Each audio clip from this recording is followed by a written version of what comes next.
Thank you, Franz. Thank you so much. Wonderful. So, are you inspired?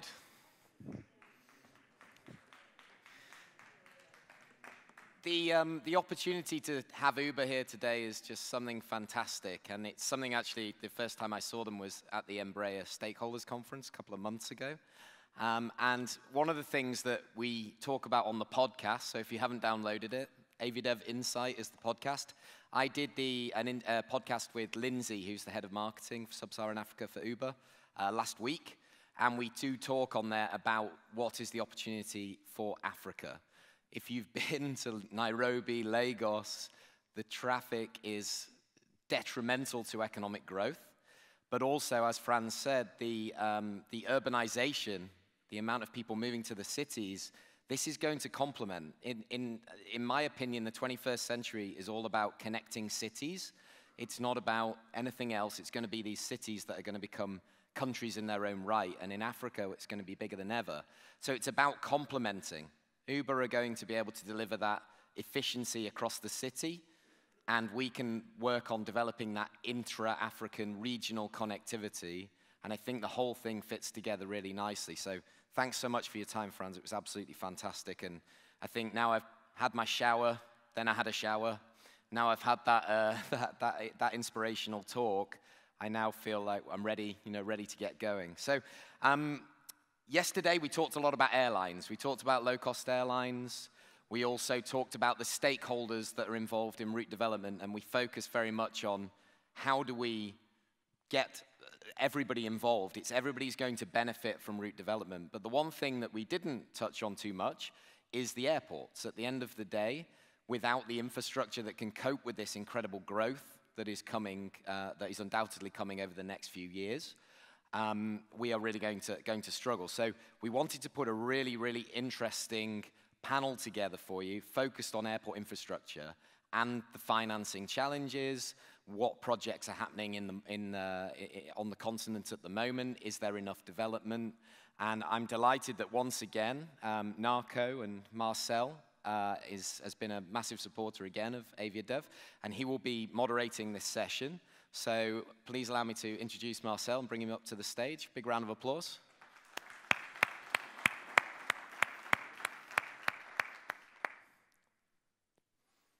Thanks, John. I don't need this, right? No. Okay. Thanks, John. Thanks, everyone. Good morning.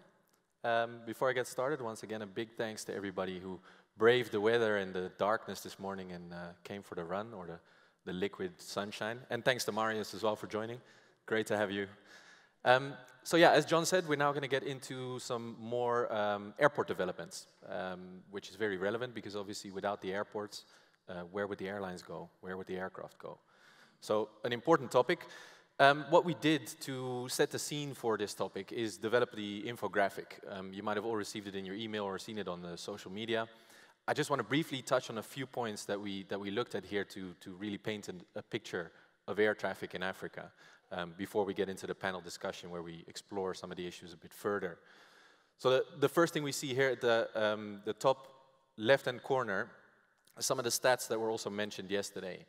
And these stats make it very clear that there is a disconnect between the potential and the need for air traffic in Africa and the reality of it. Less than 3% of global air traffic is in Africa.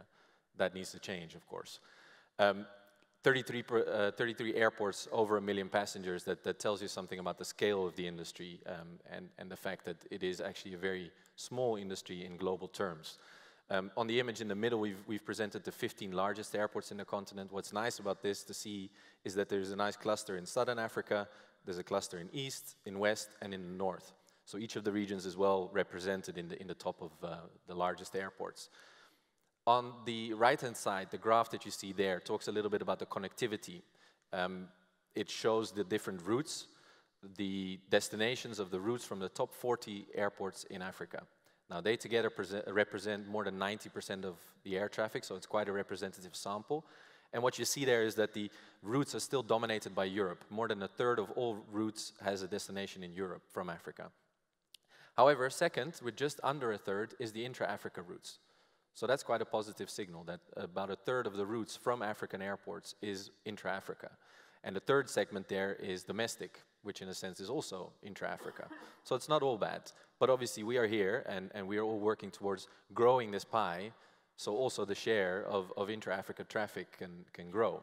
This obviously says something about the number of routes, the number of destinations, not so much about the capacity on those routes. That's another story, of course. The figures at the bottom, they show you for the individual airports. These are the top 5 airports in terms of the number of routes that they have intra-Africa. And not surprisingly, Addis has grown from 2007 to 2017 to the top of the rank. But more positively, if we look at all of the intra-Africa destinations, they've grown by more than 30% over that same period from 2007. So there's definitely a very, very positive trend.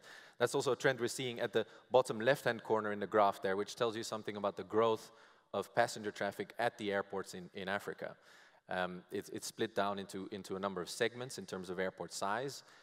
And as you would expect, the largest airports grow a little bit slower than the smaller airports, which is mathematically just to be expected. But what's also interesting to see is that their growth is more stable. So there are fewer airports with very high growth or fewer airports with very low growth compared to the smaller segment. And one interesting fact here is that the small segment, which is airports between 100,000 and 500,000 airports, has actually seen remarkably few airports with negative growth over the last decade. So these are average annual growth figures. So this is the growth that these airports see in air traffic year on year. Now, if you put that trend forward, if you take it forward into the future, and the growth keeps going like it is, that obviously means massive, massive amounts of traffic that these airports have to handle. And that means that they need to have the airport infrastructure ready to deal with that traffic. And that's what we want to talk about here today. What is the state of airport infrastructure? Is it hampering the growth of air traffic in Africa? What can airports do about it? And very importantly, often cited in Africa as a problem to solve infrastructure challenges is the financing. Is there enough financing? How can airports finance their developments? So to talk about that, we have a fantastic panel, and I would like to welcome them on the stage. So if you wouldn't mind joining me here, then we can get started with the further discussions. So from Zambia, we have Agness, who will join us here today. From ACSA, the hosts, we have Girish Gopal. From Liberia, representing the West Africa side of things, we have Will Freeman, and on the financier side, Alexander Herring. So please give him a big round of applause.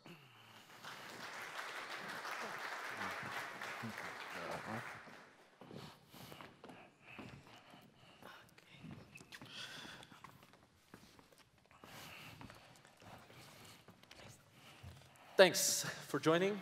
Welcome. I think it's nice that we have a panel representing the different regions of the continent, but also the different type of airport operators. We have the smaller airports, the larger airports. ACSA is, of course, a group with a number of airports, and we have a representative of the World Bank to talk about the perspective of the financiers. So a well-rounded panel should give us some interesting perspectives. To get started. IATA recently at the recent meeting in Australia, they made a statement to say that we are in an airport capacity crisis. It's quite a big statement. I was quite surprised to read it. Agness, what is your view on this? Are you experiencing an airport capacity crisis in Zambia? Marcel, allow me to very respectfully disagree with that. And I'll speak really from the perspective of Africa. Everywhere you look today, I think Africa in airports is a site of construction. And even before we talk about the constructions, yes, we can talk about hubs such as Johannesburg, Nairobi, and they may have had or experienced some capacity constraints, but they have redeveloped and increased capacity. When you talk about airports such as Zambia, Zimbabwe, and the other smaller countries, we really would not say that we have experienced any capacity crisis. What we have seen is we mostly sit on infrastructure that was built years ago. So we probably would be talking about a configuration crisis. And that, obviously, with modern trends in aviation and basically passenger facilitation, would pose a challenge.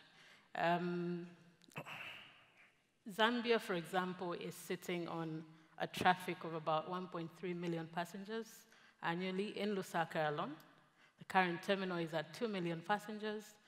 The new terminal is going to be at 4 million passengers, so that already gives you an overcapacity. I'd probably like to throw back the challenge to the airlines. What we need is capacity increase in terms of airline seats. That I speak about because very recently we have seen competition starting on the domestic route. And just within a period of 6 months, we have seen a growth of 40% in that sector. Wow. And there is still potential for that growth. So probably the challenge is back to the airlines to look into increasing capacity on as many routes as possible. We have a unique challenge in most African countries that we are not restricted to only operate or run airports that are profitable. And not all of them are profitable. We do have the obligation to sometimes operate airports that are not profitable. And those airports have a capacity that probably is not even paid attention to by the airlines. So in a nutshell, we do have capacity in Africa. We have plenty of it. We throw back the challenge to the airlines to increase capacity in terms of network planning. Great. I love it. Very good to challenge the airlines. Maybe they'll respond later on when we open it up to the floor. Yeah. Good challenge. And interesting you mentioned configuration crisis. Yeah. Girish, from a South African perspective, are you seeing a capacity crisis? Do you recognize the configuration crisis? What's your experience here? So perhaps I should start off with how do we fund our projects, and that will probably lead into where we are from a capacity perspective. So as ACSA, we fund our projects through a combination of debt and equity. Obviously, we have to make sure that projects are planned well in advance to ensure that we manage our balance sheet, our equity gearing ratio quite well. And also, we have a regulatory model which allows us to, which really controls the amount of charges we can levy to generate internally generated funds to fund the projects. So we really plan projects well in advance. So we have dedicated planning division, we have proper passenger forecasting, and so we anticipate future capacity constraints at our major airports well in advance. And currently, for example, our Tambo's got a 28 million passenger capacity. We're doing 20 million pax. Cape Town's doing 10 million pax. We've got a capacity for 14.5 million pax. And when we start foreseeing capacity constraints, what we do is to look at operational efficiencies to try and firstly compensate for the bottlenecks, or we also then introduce new technologies. For example, we're looking at smart security to improve efficiencies at the security point and also improve the quality of the inspection. We're also looking at a lot of the fast travel programs, especially we start looking at e-gates for immigration, and we're also looking at all the self-service programs for the airports. So most certainly from where we sit, currently we are foreseeing capacity constraints. Our first line of defense would be the operational or technology introductions. But as such, we also have a massive capital expansion program over the next 5 years to the tune of about 31 billion rand. Some of the major projects that we're looking at, I know it's Cape Town is experiencing significant growth. We're building a new realigned runway there for about 3.4 billion, building a terminal expansion on domestic and international side of about 2.7 plus about 700 million for the domestic side. At our Tambo, we foresee that we will run into capacity constraints from a cargo perspective and apron capacity. So we're building remote apron stands at our Tambo. We're also building a new midfield cargo terminal. And those are the cargo terminal looking at the initial phase of 3.6 billion. Eventually will ultimately go to about 8.6 billion expansion. The remote apron stands is also about just over 1.2 billion. And for our Tambo, the way you know our Tambo right now, we know in the future, our Tambo will eventually be a completely midfield development. So we're also starting the planning component of moving the entire infrastructure eventually to the midfield between the two runways. So in terms of capacity constraints, we really have to look at detailed planning, having master planning, having detailed development plans, based on your forecast. And at the same time, we have to ensure that we build in triggers in our operations to identify capacity constraints timeously that will allow enough time for the design and development and the construction of the facilities. Right. Very interesting. That's quite a significant pipeline of expansion projects then coming up.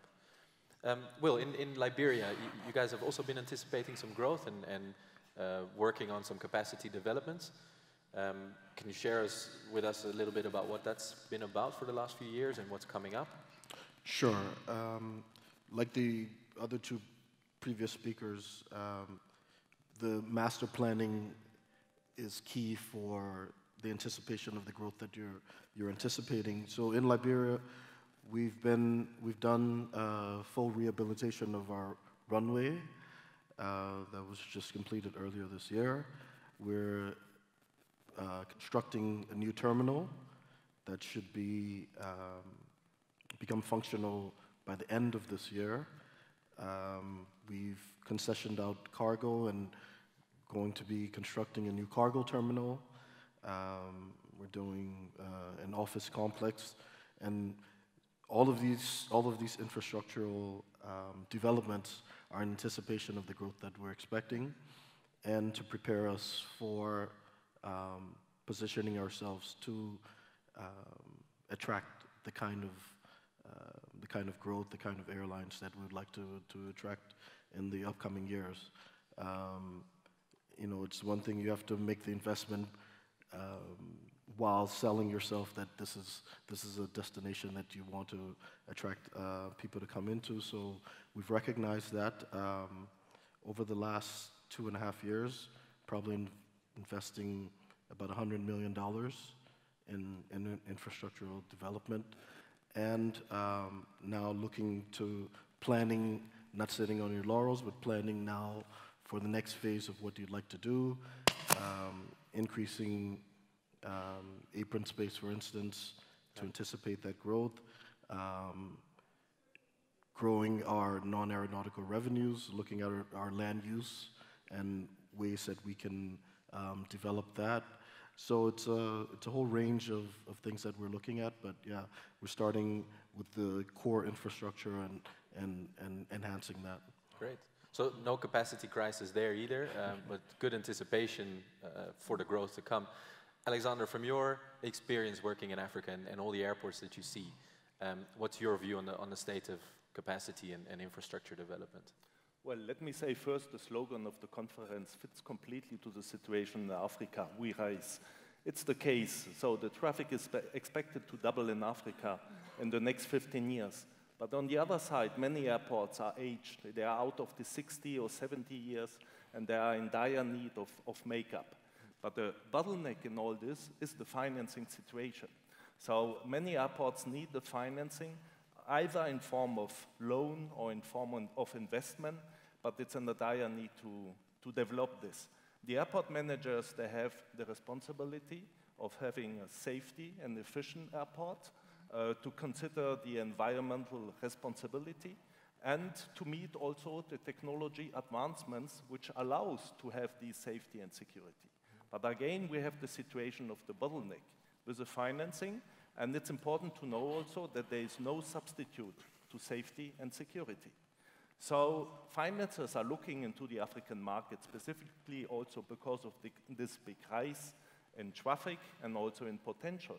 And also private sector is looking into the African market because there is also the potential of private-public partnerships. But to having a private-public partnership, many countries need to have the legal framework for this, and they are on the way to have it. So I'm very confident that the African market has the potential for investors, not only for financiers, but also for investors, to look more into the privatization of airports. Right, great. So you very rightly put us into the next topic, which is the financing of all this development. Agness, you've undergone quite a bit of development and capacity expansion at various airports in Zambia. Could you share with us how you've managed to finance those? What sources have you tapped, and was that easy? Was it difficult? Okay, basically, I think let me start by telling you what we have done so far. The Kenneth Kaunda International Airport is costing us a tune of $360 million. Another airport in the northern part of Zambia, Copper Belt International Airport, is going to cost us almost $400 million. That is a greenfield airport. We did an airport about 5 years ago in the southern part in Livingstone, which cost us close to $60 million. Now, apart from that, obviously we are, like many other African airports, we are actually two-in-one. So we also run the air navigation section of things. And we've been very busy in that aspect as well with the redevelopment, airspace study, which we just concluded, radar installation, which is already working. And to finance this, we've basically used a mixed model. A mixed model in the sense that we have gone to the Exim banks, and the two airports that are under construction are being financed through the Chinese Exim Bank. Okay. The Livingstone Airport was financed through a commercial loan that we took out as a company and financed that. We also sometimes do actually draw finances from our government. We're a wholly government-owned company, although we operate commercially and we do need to declare profits. So we've basically used a mixed model of financing, so to speak. We did in the past attempt to go the PPP way and actually got into negotiations with a company from Turkey, but realized, and as you've rightly stated, the legal framework works against us. And that was almost becoming a very bad deal, but we quickly discontinued negotiations. So I would say that we have been planning to rehabilitate airports for quite a while, but obviously watching the traffic because we want to respond to the demand rather than just go and build airports that are not going to be used. We did a demand study around 2007, 2008, and we only started building the airport around 2010. So I would say it's not been very difficult for us to actually find the finances. Okay, that's great. And interesting to say that you've used the different modes of financing for the different projects. Yeah. Well, you're working on various projects. You've just completed one. Have you also used different modes of financing for those? We have. In the case for the runway, for instance, we had loans from the Saudi fund and Badia, the Arab Bank for Development in Africa. On the terminal side, we, like Zambia, have been financed through the China Exim Bank. We also have looked at PPPs for the cargo terminal. So we've looked at a mix. We've been fortunate to be able to attract that investment. I think somebody was talking earlier about the regulatory framework. For the PPP, for instance, we had interest, we were ready, but going through the bureaucracy took about 2 years before we could finalize that. So that's a challenge, I think, that needs to be worked on.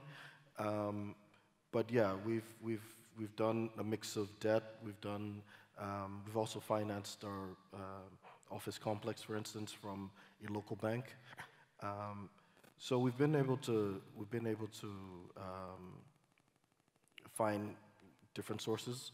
However, you can never have enough for all the infrastructure challenges that there are. So we're constantly looking for, and then trying to look at our balance sheet so we don't become over-leveraged, trying to make sure that what we're financing can be sustained, because like Agness said, we're a wholly owned company by the government, so sometimes you have to, it's not on a purely profit-driven basis. Sometimes there are national needs that also are involved, so trying to form that right balance is something that we're working with. Yeah, interesting. You mentioned being a government-owned entity, you may not be purely profit-driven. Girish, can you tell us how does that work in South Africa? Are you purely profit-driven as a state-owned entity, or is there perhaps a developmental mandate that you have to consider in running the airports, but also in investing in airport infrastructure? So, in terms of our mandate, really, I think it's to develop our airports and also to make sure that we generate profit and we pay dividends to government. So we are run as a completely commercial entity, and then we have the full mandate to do all the infrastructure developments for the airports. Other than that, though, we also embarked on a strategy to provide equitable access for aviation to all South Africans, given the history of our country. And as such, we then also looking at some of the smaller airports, not run by us, but run by provinces or local authorities, and we assist them through advisory services on regulatory compliance, generation of non-aeronautical revenue, growth in traffic, to try and get those airports to start becoming firstly compliant, because they struggle with a lot of that, and second, to start generating them to grow traffic and become profitable. Okay. So we're driven purely as a commercial entity and driving profits. Okay. Okay. But also at the same time, we also have the mandate to develop the facilities for the country. Yeah. Still on the financing topic, Alexander, is there enough finance available to finance all the infrastructure development needs in Africa? The amazing situation is that in the world currently there's so many money available for investment and financing. The issue is very often that the airports, or let's say the institution looking for the financing, it's difficult to find the right way. Sometimes it's like a labyrinth to find the right way for the financing. There are so many possibilities of financing. Every institution has also more or less a kind of policy, a speciality where they want to invest into it. But I must say, on the world side, there's sufficient financing available for any project there. Okay. And the role of the World Bank in this specifically, can you tell us a bit more about that? Yeah, the World Bank is the biggest financial institution in the world. The aim of the World Bank is to look for the developing countries, so it's mainly on the African continent. Of course, the World Bank will have a policy, will look into feasibility studies prior going into the financing. The World Bank has very often criticized that it's a low decision-making process. It might be right to some extent, but at the end, there are quite a lot of processes which the World Bank has to go through. And the World Bank normally is an ideal partner for any country, specifically the developing country, and to look for the appropriated financing, either in the way of loan or in the way of investment, because the World Bank can offer both types of financing. And then the World Bank is also open for co-financing, because more and more we realize that projects are co-financed, which can be with other regional development banks, like the African Development Bank, or even sub-regional development banks. So there's sufficient money available for any project. Yeah. It's just a challenge of getting your hands on it as an airport authority. Capacity constraints are perhaps not an issue everywhere, and perhaps they're not as widespread as IATA might want to make us believe. An interesting point that's been mentioned by all of the airports here is the non-aeronautical revenue side. So perhaps you're not investing as much in building new runways and new terminal buildings, but I hear there is a drive to develop non-aeronautical infrastructure. Agness, can you tell us a bit about that in the Zambia context? Yes, and this I'd like to relate to yesterday we heard from the airlines, and we obviously hear this all the time. Airport charges must be reduced. I think airport charges must always be related to the demand, and also that the airports are actually operating commercially. And like Liberia said, we have to declare dividends. But we also sit with the challenge of, in our network of airports, we may have one profitable airport. Out of, for Zambia's case, for example, we were running 4 airports, out of which 1 is profitable, 2 were barely surviving, and 1 was being subsidized. We have just recently been given another 10 airports by the government. Non-profitable, no traffic going there. So we have to find ways of operating these airports and running these airports. So what we have done now is to change our strategy and get into non-aero development. We know that the world average is far higher than that of Africa. We do have the potential. The economic environment is very conducive. Zambia, for example, has seen a lot of investments moving into the country, and we want to tap into that. So our strategy for this next 5 years is to actually invest heavily in non-aeronautical, and we've gone into as many of these things as possible. Part of our project in Lusaka is a hotel, which we are going to have one of the South African operators actually manage for us. We just closed that tender.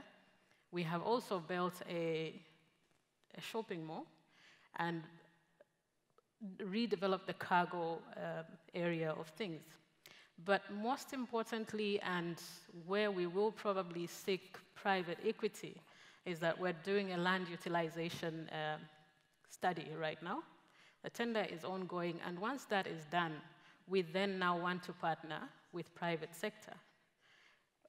Whatever we're told that is going to work with our current structure of the business, we will now have to go out and look for people. We sit on a parcel of land of over 2,000 hectares, and only about a quarter of it is being used right now, so potential is big. Economic environment is conducive, and we're ready to invite partners. Our strategy or our plan is to get to a point where we finance our operations through non-aeronautical ventures and not depend on aeronautical revenue, which we all know that right now is quite shaky. We may be able to post profits today. We may not be able to do that tomorrow, depending on the shocks in the aviation industry. So we are very busy with that, and we are looking at increasing our current ratio of 10 to 90 to about 30 to 70 in the next 5 years. Okay. Yeah. Girish, you mentioned also a drive or a shift in strategy towards growing more non-aeronautical revenue. Now, within your network of airports, you also operate large and small, so I can imagine there is a level of cross-subsidy between the more profitable ones and the less profitable ones. Is that perhaps one of the reasons also why you're seeing a drive towards non-aeronautical revenue? So really, I think it's to start making sure we fund all our infrastructure investments, but also I think that there's a big drive in our organization to grow our aeronautical revenue to 55% of our total revenue. Currently, we're sitting at 36 for 64. And as such, we've got two main approaches. The one is to improve our commercial revenue, which is from retail, property, advertising. So it's an aggressive focus on using our large pockets of lands in terms of commercial developments. And secondly, we also have created a new revenue stream, which is non-core revenue, which is really revenue we generate from investments that we make in either in Mumbai or Guarulhos or through the provision of advisory services to various other airports. For example, currently we are providing project management and AviaDev services for Kotoka International Airport in Ghana, and also just recently won the bid to assist Zambian Airports Company Limited for the audit for Kenneth Kaunda International Airport. So we're also trying to drive that specific revenue stream to a point where we eventually start diversifying our portfolio completely to reduce the dependency on aeronautical revenue and the charges that we then eventually levy the airlines. Okay, good. Well, you also mentioned a few non-aeronautical developments like an office park. You mentioned the cargo terminal, which I believe is being developed under a PPP structure. What more can you tell us about the non-aeronautical developments at your airport? Like the others, there's always this constant discussion with the airlines about fees that we can charge. So that's always a limit on what on the aeronautical side, and so we too have had to look at the non-aeronautical side to if we want to sustain the growth that we're anticipating. I was listening to Zambia, and I think Agness probably wrote the same thing, that almost the identical situation in Liberia, where we're sitting on large. We've got actually 2,600 acres of which we're using probably 10% of right now. And so, like I said earlier, we're looking at the land use of that and trying to encourage private investment. So we move away, so we're going into hotels, and we're also looking at a shopping mall, those kind of things, in order to grow this non-aeronautical. It's always a challenge now because, like I said, a lot of the infrastructural development that we're doing has been based on leveraging passenger fees, for instance. There's only so much you can do with that before you start to have discussions with the airlines about possibly increasing that. So we've got to definitely look for trying to attract private investment, which I think that there's an appetite for, and so we're trying to in Liberia, this is a fairly new model. So it's taken, like I explained the prior one, that took a bit of time, but at least people are recognizing that this is an alternative way now to finance what we'd like to do. So on the next investment, we're thinking it's an easier sell, even from the government side, that these are alternate ways that we can attract the much needed investment in infrastructure that we need to grow. While keeping your aeronautical charges low. Exactly. Yeah, I think that's great because we hear from the industry, of course, from airlines, a pressure to keep the charges down, to keep the cost low, which is completely understandable.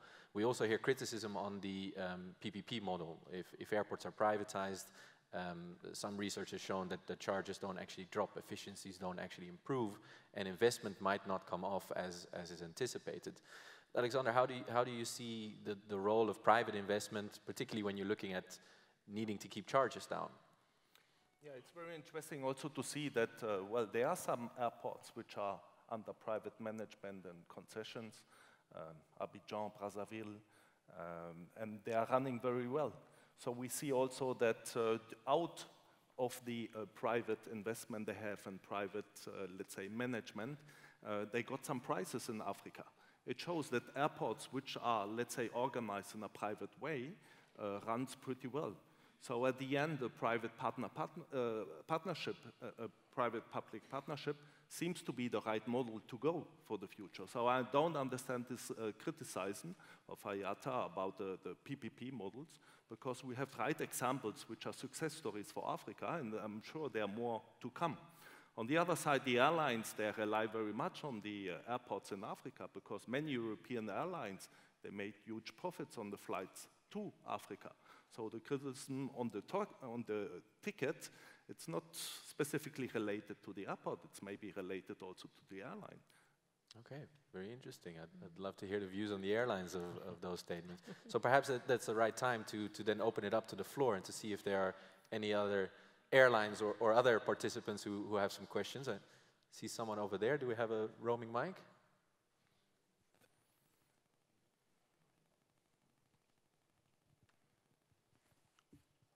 Good morning to everyone. I am Nicolas de Villers and I work for ADP International, Aéroport de Paris.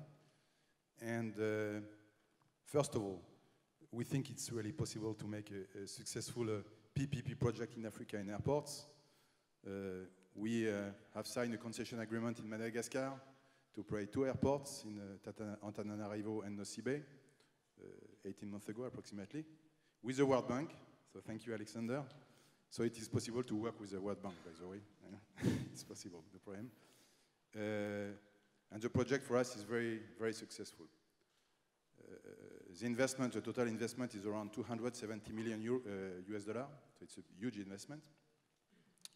And we think that the main constraints, obviously, it was said before, is the legal framework. It's one of the main issues. Financing is not so much an issue. The issue, we think, is more the co-financing. Is how to put together many lenders around the table and to make them working together. Not only before the closing of the project, but also after the closing of the project, you know, when you need to get the money, which is an issue. So it's one of the issues. And the second thing is more, I would say, so I would like to know, maybe Alexander, What do you think, and how do you, to promote, this kind of your projects, when it comes to co-financing, do you have some specific tools? How do you work, and what can we do, in order to make it easier, for private investors? The second question is more raised to the public sector, because we think that when you privatize an airport, and when you do a PPP scheme, for the public sector, it is to lose some power in terms of operating the airports, operating the asset. But on the other side, you gain something else, which is the regulation.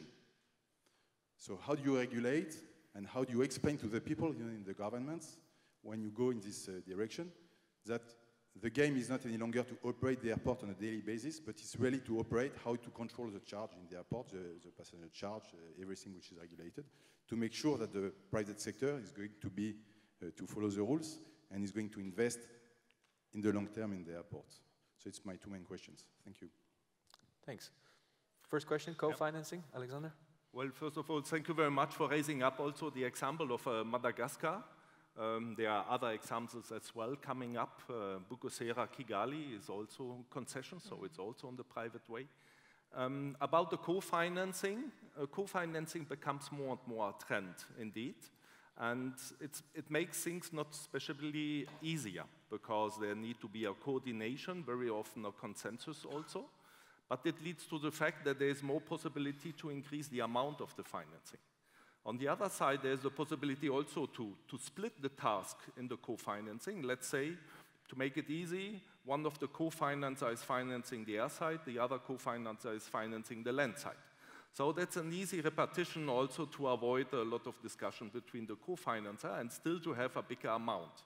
But at the end, it's like in every sector, there need to be an agreement and understanding, respective agreements as well, and then the execution need to go the same way, fluently as far as possible. But it increases the amount of having, let's say, a higher financing amount. That's the advantage of the co-financing. And there are many examples also of co-financing. Specifically in the airport of Jomo Kenyatta, Nairobi, they have about 50 different types of financing, and many of these are in form of co-financing. And the World Bank is involved in that as well. On your question on the changing role of government in considering airport PPPs, Agness or Will, can you share some of the experience you've had in talking to the government about convincing them why a PPP might be suitable or might not be suitable? Is this an issue? Is it about the changing role that the government needs to take? Not exactly. I think if we look at the Zambian case, we are wholly owned by the government, but we really operate like a private company. We do not have what you would term as interference by the government. They let us run. We have to pay dividends to the government. So we did make an attempt at a PPP model, and that was not initiated by the government, but by ourselves. Okay. And really, it was,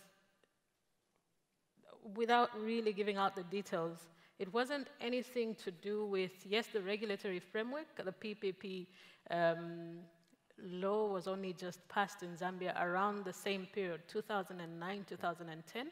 So yes, a lot of lessons to be learned from that.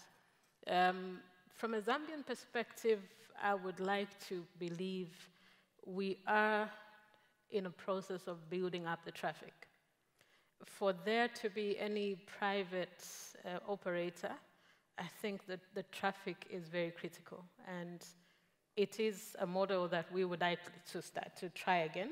It is a model that we want to try with the new airports that we've been given, based on, for example, we have an airport that is based in a mining area.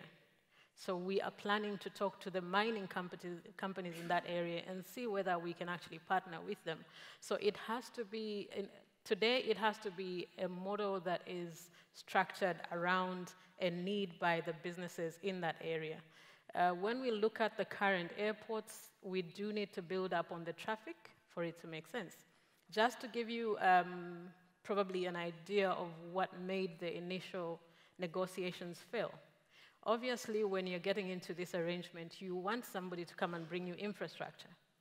And at the time we were now going to negotiation and contract signing, the other partner changed and said to us, we are not going to build immediately, we're going to operate this airport. So that changes the whole idea of why you want them to come. So what we wanted out of that arrangement is not what they wanted out of that arrangement.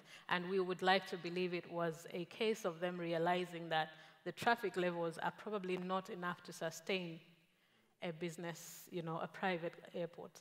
So in a nutshell, that's what I would say. So our government is very open to such initiatives. We do have a couple of other government areas which have already been converted, and I think it's basically a case of the business case. Is it workable or not? Okay. Yeah. Good, thanks. Your experience? Well, in the case of Liberia, it's slightly different because we inherited a historical situation where there was one carrier, in the case of Liberia, it's Pan American, that ran the airport, so they did everything. So now it's a kind of a paradigm shift now that you can parcel out certain sections for people who have core competencies in doing. So it was, it took a bit of convincing, but I think people are on board now that this is a more efficient way to operate. Now so that's on the case of the cargo that we did a PPP with. For the airport operations, we're looking at a smaller airport that's in, this is for the international airport, the major airport, a smaller airport that's in the heart of the city, looking at possibly a PPP for the development of that, and perhaps concessioning that out. But like Agness said, it's, yes, we want to attract infrastructural investment in there. Typically, the operators want to grow the traffic flows first, and so that's a discussion that we're constantly having, because the reason that we would be open to it is because of the much needed infrastructural enhancements that we think that this can bring. So it's, I think it's something that we're continuing to look at, and but it's certainly something that I think our government as a whole is not opposed to. So, okay, so it's really about reaching agreement between the parties and aligning the objectives that all the parties have. Yeah. Any further questions?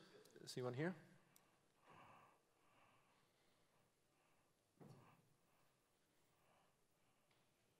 Thank you. Good morning. Good morning. My name is Lyndon Burns from Plain Talking.